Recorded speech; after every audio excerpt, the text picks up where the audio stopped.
I checked at my dad's bank account and saw nearly $900 million in it. I thought to myself, this money is all mine now. I don't need you anymore.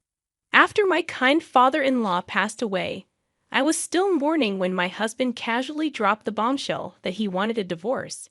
It turned out that he was only showing his true colors now that he had his hands on the $900 million inheritance from his father. He saw me as nothing more than a stepping stone, waiting for Dad to pass away so he could live a luxurious life without having to lift a finger. I had seen hints of his true nature before, but I never realized he was this awful. Before long, I was clenching my fists, angry at myself for being deceived into this marriage.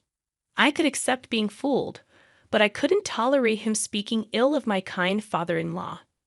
Fine, I said. Hand me those divorce papers. I grabbed the papers from my husband, signed them quickly, and threw them back at him. All right, the rest is up to you, I told him. Yeah, leave it to me, he replied with a smirk. He offered to send my belongings to me, and I walked past him out of the living room and left the house. I knew my husband would regret divorcing me. Sure enough, he called me later, panicking when I explained that the $900 million was just a fantasy.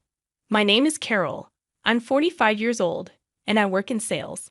My husband, Jason, is also 43 and used to work in sales but now stays at home. There's a backstory to why he became a homemaker. But to explain that, I need to start with my first husband. This is my second marriage.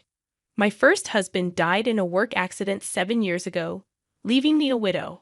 Between life insurance and severance pay, I received about $900,000. Since my first marriage happened later in my life at 31, we didn't have any children. I inherited the money along with my ex-in-laws. They told me, we're almost 84 years old and don't have much time left, so we don't need it. I couldn't accept that and decided to give the money to my ex-brother-in-law and his wife, who were living with my ex-in-laws. However, they also said, we don't need much. Since it was your brother's money, you should use it. So they only took a small portion of it. In the end, after paying a significant amount in inheritance taxes, most of the money ended up with me. Combined with our savings and the fact that I had a job, I became fairly well off by the age of 39. But even with all that, sitting alone at home and looking at the numbers in my bank account, I felt empty. When I came home from work, no one was there, and no one ever would be. The bed beside me stayed perfectly made, just as it was before I went to sleep. The worst part was when I accidentally made breakfast for two. As I took a bite of the second piece of toast, I thought, this must be what it feels like to have a hole in your heart. I really wanted to take some time off, but I had to keep working, so I went back to my job with this emptiness inside me, constantly feeling a sense of void. I desperately wanted someone, anyone, to listen to me, and that someone turned out to be my current husband. When I told him about my husband's passing and how I needed some time off because of it, he said, I'm sorry for any inconvenience. I quickly replied, no, it was no inconvenience at all. Besides, your husband was a lucky man to have someone who cared for him so much. I'm sure he was very happy. He then shared a bit about himself, saying, as for me, I'm terrible at relationships. Even when I date someone, I get dumped quickly. I know it's because of my careless personality, but it seems hard to change who you are. My husband and I were business acquaintances before we got to know each other better. I knew he was a cheerful person, so when I visited his company, I ended up telling him everything. Normally, anyone would find such a dark and heavy story off-putting. But he listened quietly and then cheered me up with some light-hearted jokes. His words and smiles seemed to fill a bit of a hole in my heart. He continued to listen to my stories, and we started meeting outside of work. One day, while we were talking, I accidentally dropped a receipt. He jokingly said, wow, my wallet is twice as thick with coins. You dropped a receipt. And we both laughed. I need to organize it, but it's such a hassle, he added. When he tried to pay at a store, receipts started falling out as he pulled out some cash. I picked up the receipts and handed them back to him. He stuffed them into his wallet, complaining about the bulkiness caused by the receipts and coins. "You're like a kid, Jason," I teased. "What? I'm 43, you know," he replied. He was indeed a bit careless, but watching him, I felt the hole in my heart slowly start to close. We continued to meet privately, and a year later, he confessed that he had feelings for me. It had only been a year since my previous husband had passed away, so I was torn. But deep down, I felt like my late husband was telling me not to stay stuck and to move forward. So I decided to start dating Jason. People around us had their opinions, but making that important decision helped me begin to heal. However, just a month later, Jason gave me an even bigger concern. He asked me to make a crucial decision. Shouldn't we get married? Given our age, it's better to decide sooner rather than later. This time, I couldn't hear my late husband's voice guiding me. It felt like he was telling me to trust my own intuition and keep moving forward. So, I decided to marry Jason. "Okay, let's get married," I said, surprising even myself with how quickly I made that decision. It was likely Jason's personality rubbing off on me. I started to think that a bit of carelessness wasn't so bad if it made me more positive. But at the same time, I learned from Jason that too much carelessness could be problematic. "Wait, live with your dad?" I asked. "Yeah, he recently got sick and needs help with daily living. He kept working past 71, thinking he was still young. And now this happened," Jason explained. "What about your mom? Is she helping him?" I asked. Didn't I mention it? My mom's not around. My parents divorced when I was young, and I haven't seen her since. This is the first time I'm bringing it up. Sorry, don't be mad. But it's a heavy topic to bring up when we weren't sure about getting married yet. I figured I'd tell you later, Jason said. Even if you put off talking about living together, you could have told me about your parents. I would have known that living together might be an option, I replied. Well, let's not sweat the small stuff. Just meet my dad and then decide if you're okay with living together. If I say I can't live with him, we'll figure it out then, Jason said with a smile. I couldn't smile back. I wasn't planning to say I didn't want to marry him just because I didn't want to live together. I just wished he had told me the important things earlier. I thought being careless wasn't so bad. But now I saw it wasn't a good thing after all. In the end, I agreed to meet his father as Jason suggested. As I walked through the door, I began to understand what he meant by small stuff. Your house is pretty big, I said. Just a bit, Jason replied. It's just me and Dad. So we have some extra rooms. If you move in, you can use any of the spare rooms. Jason led me toward the front door. His house was 3 stories high, slightly bigger than the neighboring houses. Living there with just the 2 of them seemed quite luxurious, that's what I thought, but Jason seemed dissatisfied. Dad's so stingy. He should have built a bigger house, he muttered to himself. But I was too nervous about meeting his dad to comment. Dad, I brought her. This is Carol, Jason said. Nice to meet you, I said. Sorry to greet you from bed. It's been hard to move lately, his dad replied. Please don't strain yourself, I said. Jason's father propped himself up with Jason's help. He wasn't bedridden and seemed able to get up and walk slowly with a bit of assistance. Despite his physical issues, his father seemed sharper than I expected. So, Carol, you're in sales for office equipment? With a move to paperless offices, selling the hardware must be getting tougher, right? His dad asked. Yes, industry-wide. Equipment sales have been declining for about 13 years. So everyone is focusing on new services or business expansion, I replied. Considering that the domestic market for the equipment is almost saturated, you need to look at countries where there's still demand for new services. Integration might be the way to go. I was chatting with Jason's dad when he mentioned something called MPS. I realized I had gotten so absorbed in work talk that I forgot I was speaking with my future father-in-law. The conversation flowed so naturally that I switched to work mode. His father didn't push too hard on the marriage topic, likely to be considerate of my feelings. After a few minutes, I found myself genuinely respecting him. I started to understand why Jason referred to living together as small stuff. He probably knew I wouldn't oppose living with his dad. About 30 minutes into our conversation, his father said, "My back's starting to hurt. Sorry to cut this short, Carol, but I need to rest. Please take care of Jason. He's quite a chatterbox." "Sure, I will," I replied. Was sure the right response. It seemed like his father was cutting the conversation short to avoid burdening me. I wanted to talk more, but I didn't want to tire him out. Feeling a bit disappointed, I left with Jason. On the way back, Jason filled me in on more about his dad. "Dad's a serial entrepreneur," Jason said. "A serial what?" I asked. "A serial entrepreneur.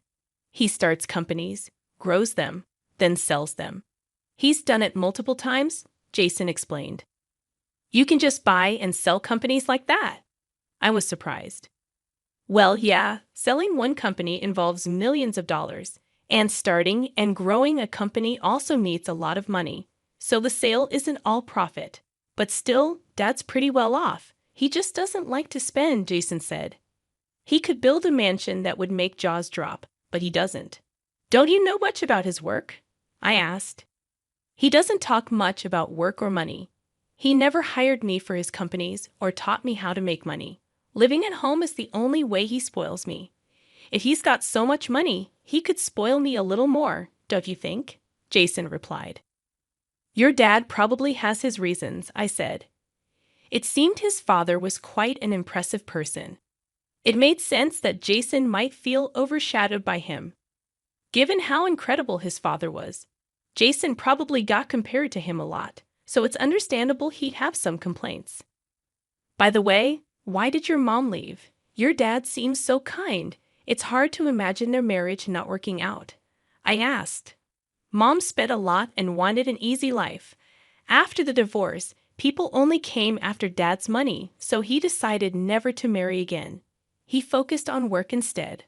With that much money, he could have spent a bit, don't you think?" Jason answered. "I don't believe in spending money just because you have it," I said. From what Jason told me, it seemed his mom relied on his father's money, so I couldn't agree with Jason on this point. But I think his words came from a place of feeling inadequate compared to his father. Later, I talked with Jason about living with his father. His father currently relied on Jason for help and also received assistance from a home helper when Jason was at work.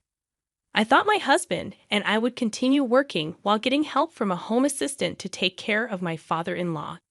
However, Jason surprised me with a different idea. "I want to quit my job and take care of Dad," Jason said. "Quit your job?" I was shocked. Dad's such an incredible person, right? I feel like I haven't done anything for him all this time. So from now on, I want to support him without relying on a caregiver. I'll be like a homemaker. I'll take care of the house too," Jason explained. "Are you sure you won't regret quitting your job?" I asked. "I'd regret not doing anything for Dad more. I can go back to work after he's gone," he replied with a small smile. "That joke isn't funny," I said, feeling worried.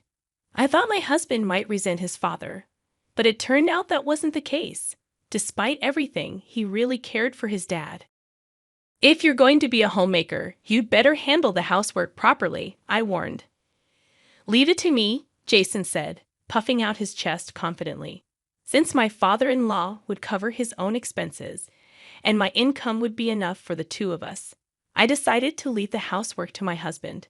When we got married and started living together, everything went as planned. I worked, and Jason took care of the house. He managed the chores, handled the finances, and supported his dad.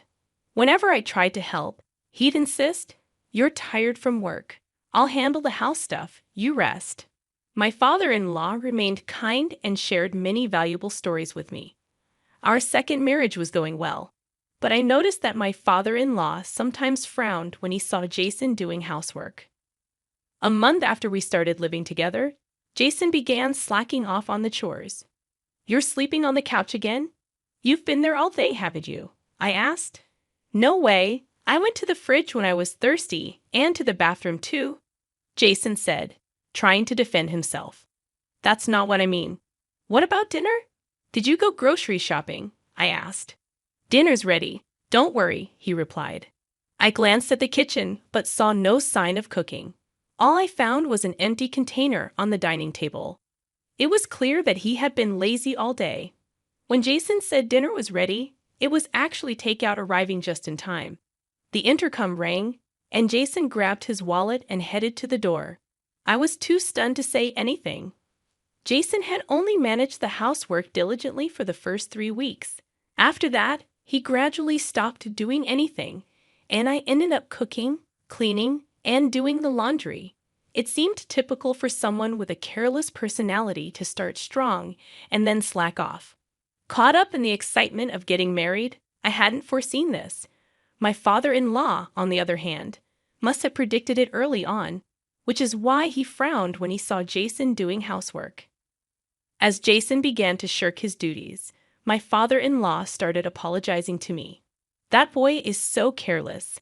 I'm really sorry, Carol. I hoped he'd become more responsible after getting married, but it seems he's just causing you trouble. If he becomes a burden, feel free to kick him out, he said. I wouldn't do that. Really, it's okay, I said. I'm sorry. I've tried to correct him, but he's just, well, you know. It's okay. But he isn't neglecting to help you, right? I asked. No, he just helps me at least a little, I replied, noticing a slight change in my father-in-law's expression. It was clear that Jason wasn't completely ignoring his father, but he also wasn't taking on a third job. Still, my father-in-law was probably downplaying the situation to avoid conflict between us. I'm sorry, I said. No, Carol, you don't need to apologize, my father-in-law replied. With just one word, sorry, he seemed to understand what I was feeling. We both apologized, and there was a bit of awkwardness between us. To break the tension, my father-in-law quickly changed the subject with a brighter tone. Oh, I'm doing some end-of-life planning and need your help. I'm not confident in Jason handling it. End-of-life planning? It's not as negative as it sounds. I just want to avoid any trouble later, he said. Got it. If there's anything I can do, I'd be happy to help, I replied. Talking about Jason made us both cautious, so we ended up avoiding discussions about him and housework. It was an uncomfortable way of being considerate. But there were also thoughtful stories that made me happy. Is there anything inconvenient at home? My father-in-law asked. Not really, but the bathroom could use some fixing. I just want the water heater checked, I said. However, my lemon turned into something much bigger. Wait, what's this? I exclaimed when I saw the changes. My father-in-law had contacted a contractor he knew, and they completely renovated the bathroom. Not only were the tub and shower replaced, but the walls and floors were redone with special coatings to resist grime, and the drain was redesigned to make cleaning easier. They even installed a big lefty to help my father-in-law get in and out easily. Now I can enjoy a nice, clean BAT, and it's easier for me to get in and out, he said. It was an extravagant use of my money. This happened a few times where a small request turned into a huge upgrade. I learned not to ask my father-in-law for small favors lightly, yet my husband still called him stingy. I couldn't understand how Jason could see it that way. Jivian how his father spent money. Out of curiosity, I asked my father-in-law about his most extravagant spending. What's the most luxurious thing you've ever done? I asked. I started a seafood company in Germany. I built the office and the factory from scratch. That cost a fortune, he said. A company in Germany? That's impressive, but it was work, right? Well, yes, and I did it because I wanted to, so it was more like a hobby, he said. Why seafood in Germany? Was it because it was profitable? No, I had no knowledge or connections, and didn't think about profits. Germany exports a lot of seafood, and we import a lot of it. I love seafood, so I thought we could eat all the food I wanted, he said, looking happier than I had ever seen him. He must have really enjoyed that time. But if all he wanted was food, he could have the as much as he wanted. Without starting a company overseas, it seemed extravagant. It made me realize that my father-in-law loved the UASNT enjoy. He was just carry fuel about when and where to spend money. My husband just didn't understand it. One day, my husband burst into David's room and vented his frustration at both of us. You listened to Carol's requests, but not mine. Are you talking about the bathroom? You use it too, right?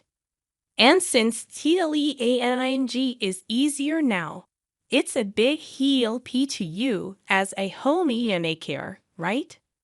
Carol gets us to enjoy a nice bathroom, and it's convenient for me too. No one loses here, David replied calmly. It's true. I'm glad the bathroom is better for everyone. My husband clicked his tongue loudly and estorted out, slamming the door behind him. I'm really sorry, I said to David. It's fine. But why don't you listen to your son's requests? I asked. He's like his mother. When he has money, he spends it without thinking. Even with a lot of money, you need to understand its value and how to use it wisely. I've tried teaching him that many times, but he's still the same, David said, his expression turning somber. Since that day, my husband became even more neglectful. Not only did he stop doing anything around the house, but he also started causing unnecessary trouble. Whose motorcycle is that outside? Did you buy it? I yelled at my husband as soon as I got home from work. No one else's motorcycle would be here, I said, but he just polished an expensive-looking golf club in the living room without even looking at me. My husband had stopped doing housework and started buying whatever he wanted. I wouldn't have complained if he was spending his own money, but he was using my bank account without permission. You get your requests granted by Dad.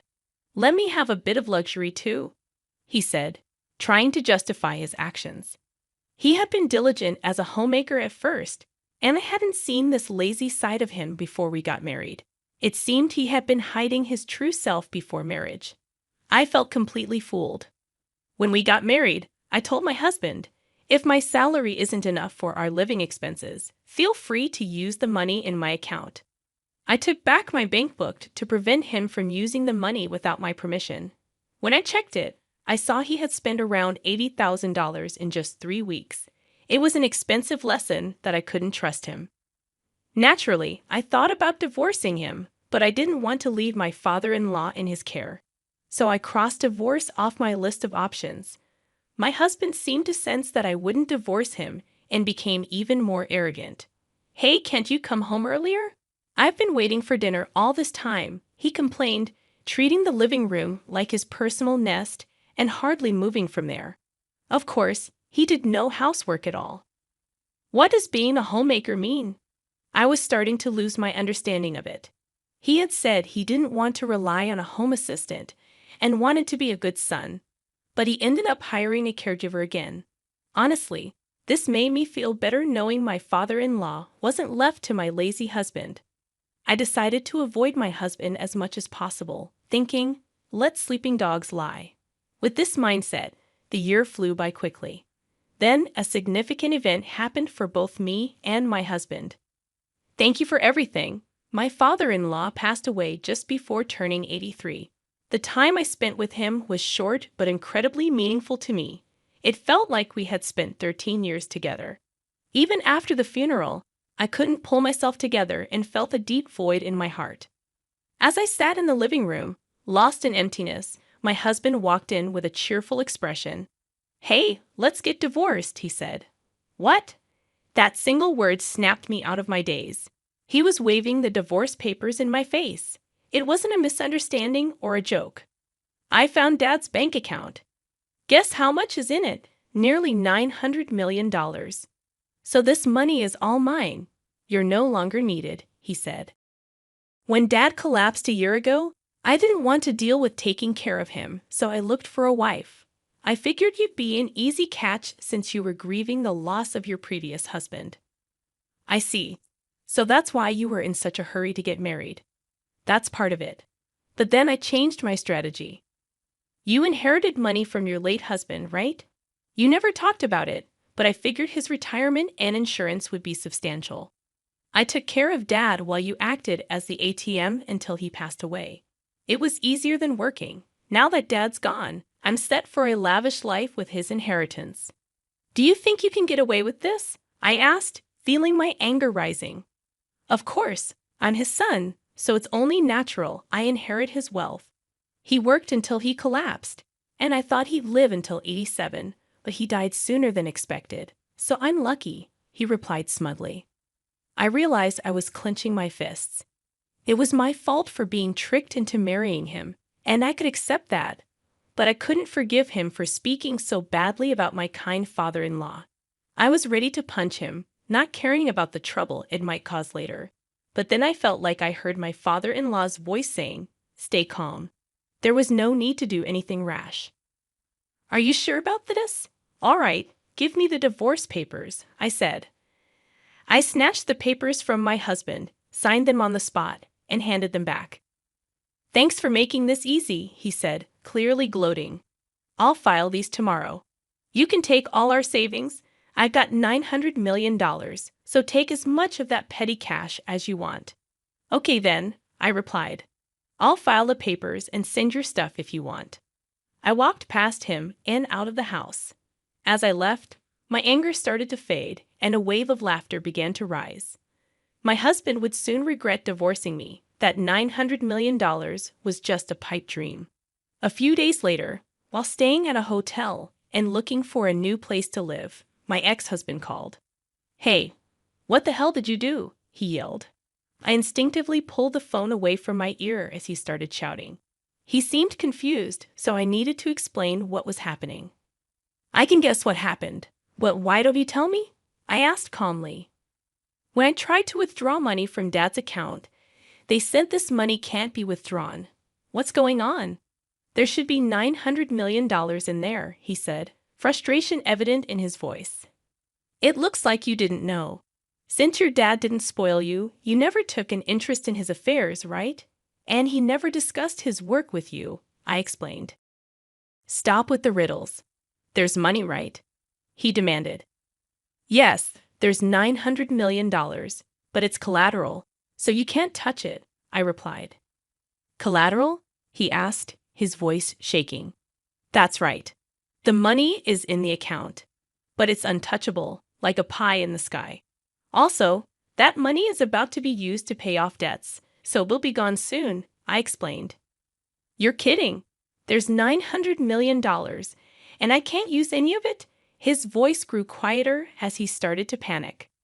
I knew about the $900 million being used as collateral because I had helped with my father-in-law's end-of-life planning. He had asked me to handle things if anything happened to him. Since he passed away, I was going to use the $900 million to settle his debt.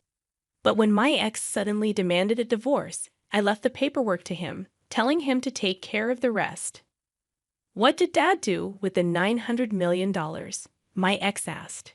He used it for something he loved, I replied. What does that mean? He asked, confused. At over 72, Dad decided his next job would be his last and used his savings for something he enjoyed. That seafood processing and distribution company in Germany he always talked about. He trusted the management to locals and planned to enjoy his retirement here. But it was a huge failure, and he lost almost everything. When he told me about it, he laughed, saying it was only natural since he did it without any real knowledge. He had no regrets about where he spent his money. To start that company, he borrowed $900 million using his savings as collateral. But it turned into debt, so he planned to repay it with another job. It seemed impossible, but he didn't think so. Even with the debt, he kept enough money for his retirement. In today's world, where many struggle in retirement, it was impressive. However, while sorting out the German company, his health declined. When that happened, he renegotiated his repayment plan with the bank. Given his long history of high-value transactions, they trusted him. He told them if he couldn't work anymore, they could take the collateral. They agreed to a 2-year grace period, after which the debt would be paid off with the collateral if he couldn't work. That year is up, and it's time to settle the debt. So this $900 million is debt repayment money and will soon be zero. $900 million turned into $80,000. My ex asked, his voice filled with shock. Exactly. Didn't you find another bank account? There should be one for living expenses. Yes, I found one with $80,000 in it. That's money you can use freely? It's your inheritance, I said. $900 million turned into $80,000. Why didn't he prepare more for his retirement? My ex wondered, clearly surprised. I was surprised by the $80,000 too. But knowing him, he probably planned to add more if needed. He seemed capable of anything. It looks like you haven't checked the will yet. Well, Dad told me he'd leave me about 20%, my ex said. We're divorcing, so you could contest it as infringing on your rightful inheritance. But I'd like to honor his wishes. I hope you'll agree to the 20%. I noticed he was breathing heavily.